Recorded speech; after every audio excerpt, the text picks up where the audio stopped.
దేవునికి స్తోత్రములు. మీ అందరికీ నా వందనములు. ఈ రోజు దేవుని వాగ్దానము, ఆయన కృప నిరంతరం ఉండును. కీర్తనల గ్రంథము 136 అధ్యాయం 25 వచనం. సైన్యములకు అధిపతి అయిన యెహోవా కృప మనందరి పట్ల నిరంతరము ఉండునని మన ప్రభువు మనతో సెలవిస్తున్నారు.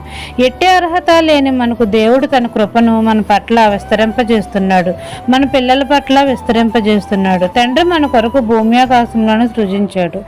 తండ్రి మనందరం బ్రతకడం కోసం తన కృప బాహుల్యమును బట్టి గాలిని, నీటిని, వర్షమును సమస్తమును మన అందరికీ ఉచితంగా దయచేస్తున్నాడు. మనకు ఆహారం ఇస్తున్నాడు, వస్త్రాలు దయచేస్తున్నాడు, నూతన గృహాలు కట్టిస్తున్నాడు. కాబట్టి ఆయన కృప నిరంతరము మన పట్ల ఉంచుతున్నాడు.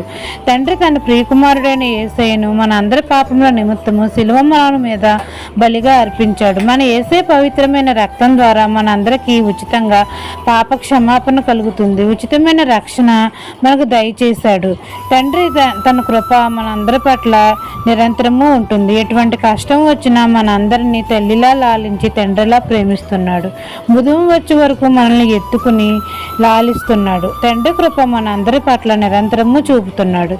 ఈ దిన వాగ్దానం మీ నా జీవితంలో నెరవేరాలని కోరుకుంటూ దేవుని సువార్త పరిచర్యలో మీ సహోదరి. ఆమెన్.